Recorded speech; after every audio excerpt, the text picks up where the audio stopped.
गंगा को मृतकों की अस्थियां ढोने वाली नदी बताकर पृथ्वी पर बहने का शाप दिया। जय माता दी। आप सभी को अभिनंदन है आपका हमारे YouTube चैनल पर।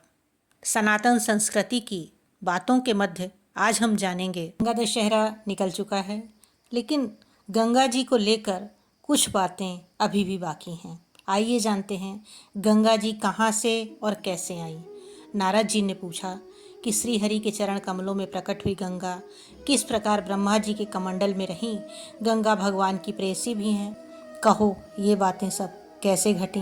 नारायण जी ने कहा, नारद, प्राचीन समय की बात है। जलमयी गंगा गोलोक में विराजमान थी। राधा और कृष्ण के अंगों से प्रकट हुई ये गंगा उनका अंश तथा साक्षात उनका स्वरूप ही है। जलमयी गंगा को अधिष्ठात्री देवी अत्यंत सुंदर रूप धारण करके भूमंडल पर पधारी। तब वह गंगा कुछ लज्जा भाव से भगवान श्री कृष्ण के पास विराजमान हो गई। इतने में असंख्य गोपियों के साथ राधा भी आ गईं। राधिका को आता देखकर कृष्ण उठकर खड़े हो गए और कुछ हंसकर आश्चर्य भाव से मधुर वचनों में बातचीत करने लगे। गंगा भी तुरंत उठ गईं और राधा का स्तवन किया। राधा ने कहा, प्राणेश, आपके सम्मुख प्रसन्न मुख कमल को निहारने वाली ये कल्याणी कौन है। इसके मन में मिलने की इच्छा है। आपके मनोहर रूप ने इसे अचेत कर दिया है। इसके सब अंग पुलकित हो रहे हैं। राधा ने साध्वी गंगा से भी कुछ कहना चाहा। गंगा योग में प्रवीण थी। गंगा को योग से राधा का मनोभाव भी ज्ञात हो गया। अतः 20 सभा में ही अंतर्ध्यान होकर वे अपने जल में प्रविष्ट हो गईं। तब सिद्ध योगिनी राधा ने योग से इस रहस्य को जानकर उस जल स्वरूपिणी गंगा को अंजलि से उठाकर पीना आरंभ कर दिया। ऐसी स्थिति में राधा का अभिप्राय भी गंगा से छिपा न रह सका। अतः वह भगवान श्री कृष्ण की शरण में जाकर लीन हो गई। तब राधा ने गंगा को गोलोक, बैकुंठ लोक तथा ब्रह्मलोक आदि सब जगहों पर ढूंढा, परंतु वह कहीं ना मिली। उस समय सर्वत्र जी का नितांत अभाव हो गया। फिर तो विष्णु, शंकर, धर्म, इंद्र, सूर्य, देवता और मुनिगण सभी गोलोक में आए। भगवान श्री कृष्ण को उपस्थित सभी देवताओं ने प्रणाम करके उनका स्वागत किया। श्री कृष्ण ने देवताओं का अभिप्राय समझकर उनसे कहा, आप सभी महानुभाव गंगा को ले जाने के लिए यहाँ पधारे हैं, परंतु इस समय वह गंगा शरणार्थी बनकर मेरे चरण कमलों में छिपी है। मैं आप लोगों को उसे सहर्ष सौंप दूंगा, लेकिन आप पहले उसे निर्भय कर दें, क्योंकि राधा उसे पी जाने के लिए उद्यत थी। फिर तो वे सब देवता भगवती राधा को प्रसन्न करने में लग गए। भक्ति के कारण अत्यंत विनीत होकर ब्रह्मा जी ने अपने चारों मुखों से राधा जी की स्तुति की। ब्रह्मा जी की इस प्रकार की प्रार्थना पर राधा जी हंस पड़ी। उन्होंने गंगा की सभी बातों को स्वीकार कर लिया। तब गंगा श्री कृष्ण के पैर के अंगूठे के नखाग्र से मिलकर वैकुंठ के लिए प्रस्थान किया। जब गंगा बैकुंठ को चली गई, तब ब्रह्मा जी भी बैकुंठ पहुँचे और जगत प्रभु श्री हरि को प्रणाम करके कहने लगे, भगवान, श्री राधा और श्री कृष्ण के अंग से प्रकट हुई ब्रह्मदेव स्वरूपिणी गंगा इस समय एक देवी के रूप में सुशोभित है। प्रभु, आपसे मेरी प्रार्थना है कि आप सुरेश्वरी गंगा को अपनी पत्नी बना लीजिए। सभी पुरुष प्रकृति से उत्पन्न हुए हैं और स्त्रियां भी उसकी कला हैं।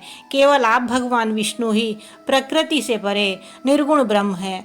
परिपूर्णतम श्री कृष्ण स्वयं 2 भागों में विभक्त हुए। आधे से तो 2 भुजाधारी श्री कृष्ण बने रहे और उनका आधा अंग आप चतुर्भुज श्री हरि के रूप में प्रकट हो गया। इसी प्रकार श्री कृष्ण के वामांग से उत्पन्न हुई राधा भी 2 रूपों में परिणित हुई।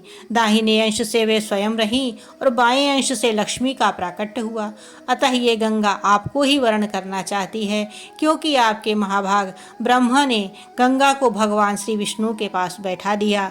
फिर स्वयं श्री हरि ने विवाह के नियमानुसार गंगा को ग्रहण कर लिया और वे उसके प्रियतम पति बन गए। जो गंगा पृथ्वी पर पधार चुकी, वह भी समय अनुसार अपने उस स्थान पर पुनः आ गई। भगवान के चरण कमलों से प्रकट होने के कारण गंगा जी विष्णुपदी नाम से प्रसिद्ध हुई। तब से गंगा माँ को विष्णुपदी नाम से जाना जाने लगा। श्री नारायण जी बोले, विष्णु जी के सानिध्य में रहने वाली यही गंगा और सरस्वती अभिशप्त होकर भारत में नदी रूप में बहती हैं। इन नदियों का सेवन करने वाले इस जन्म में गुणी और विद्वान बनते हैं तथा मरणोपरांत वैकुंठ प्राप्त करते हैं। प्रतिदिन गंगा में स्नान करने वाला गर्भवास के संकट से भी मुक्त हो जाता है। श्री नारायण के इस कथन को सुनकर नारद जी ने अपनी उत्सुकता न रोक पाते हुए पूछा, दोनों दिव्य देवियों गंगा और सरस्वती का विवाद किस कारण से हुआ, यह आप मुझे सुनाने की कृपा करें। नारायण जी ने कहा कि देवर्षि, विष्णु भगवान की 3 पत्नियां लक्ष्मी, गंगा और सरस्वती हैं। एक बार विष्णु जी ने गंगा से प्रीतिवश विशेष अनुराग और लगाव दिखाया तो सरस्वती ने मन में ईर्ष्या भाव उत्पन्न हो गया। सरस्वती ने तीनों पत्नियों के प्रति सम्मान अनुरक्ति न रखने के आर्योचित सिद्धांत की उपेक्षा करने पर गंगा के प्रति पक्षपात व आसक्ति दिखाने के लिए अपने पति विष्णु जी को खरी खोटी सुनाई। सरस्वती गंगा को भी आड़े हाथों लेकर उसे दुर्वचन कहने लगी। विष्णु जी पत्नियों के इस कलह को देखकर प्रसाद से बाहर चले गए। अब तो सरस्वती का क्रोध और भी भड़क उठा। वह गंगा के केश पकड़ने और उसे मारने को लग गई। लक्ष्मी ने बीच में आकर दोनों को शांत करने का प्रयास किया। इस पर सरस्वती ने लक्ष्मी को भी गंगा की सहायिका मानते हुए उनका अपमान किया और उसे बीच में आने के कारण उसे वृक्ष हो जाने का शाप दे दिया। इधर गंगा अपने कारण निरपराधी लक्ष्मी को दंडित होते देखकर अत्यधिक क्षुब्ध हो उठी और उसने सरस्वती को भूतल पर नदी हो जाने का शाप दिया। सरस्वती भी पीछे नहीं रही। उसने भी गंगा को मृतकों की अस्थियां ढोने वाली नदी बताकर पृथ्वी पर बहने का शाप दिया। जब विष्णु जी अपने पार्षदों सहित लौटे तो उन्हें अपनी पत्नियों के परस्पर कलह और शाप आदि का पूरा पता लगा। विष्णु जी ने लक्ष्मी की शांत वृत्ति, सहनशीलता और उदारता को देखकर केवल उसे ही पत्नी रूप में अपने पास रखना उचित समझा। विष्णु जी ने गंगा और सरस्वती को त्याग देने का निश्चय कर लिया। वियोग की अवश्यंभावा स्थिति से व्यथित होकर दोनों ही कातर स्वरों में शापों से शीघ्र निपटने का उपाय पूछने लगी। विष्णु ने उन्हें बताया कि गंगा तो नदी रूप में स्वर्ग, भूलोक और पाताल लोक में त्रिपथा होकर बहेंगी और उसका स्थान शिव की जटाओं में भी होगा। अंश रूप में ही वह स्वर्ग में मेरी सन्निधि में रहेंगी। सरस्वती प्रधान रूप पृथ्वी तल पर रहेंगी और अंश रूप में मेरे पास लक्ष्मी तुलसी वृक्ष बनकर मेरे शालिग्राम पत्नित्व ग्रहण करेंगी। स्वरूप से विवाह करके समग्र और अस्थायी रूप से मेरा पत्नित्व ग्रहण करेंगी। दोनों देवियां शाप अनुसार नदी रूप से पृथ्वी पर आईं। गंगा के नदी रूप में पृथ्वी पर आने की कथाओं के संबंध में आप पढ़ चुके हैं, सुन चुके हैं। पृथ्वी पर स्रोतों में जो सर जल दिखाई देता है उस सर का स्वामी सरस्वान कहलाता है और सरस्वान की पत्नी होने से ही सरस्वती सरस्वती कहलाई।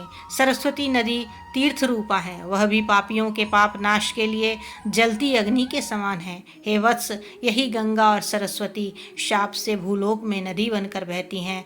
राधा कृष्ण के शरीरों से उत्पन्न उनके स्वरूपों को दर्शन कराने वाली गंगा अत्यंत पवित्र, सर्व सिद्धिदाता तथा तीर्थ स्वरूपा है। इसी के साथ हम आपसे आज विदा लेते हैं और आगे भी इस तरह की पौराणिक एवं धार्मिक कथाओं को सुनने के लिए चैनल को लाइक एवं सब्सक्राइब अवश्य करें।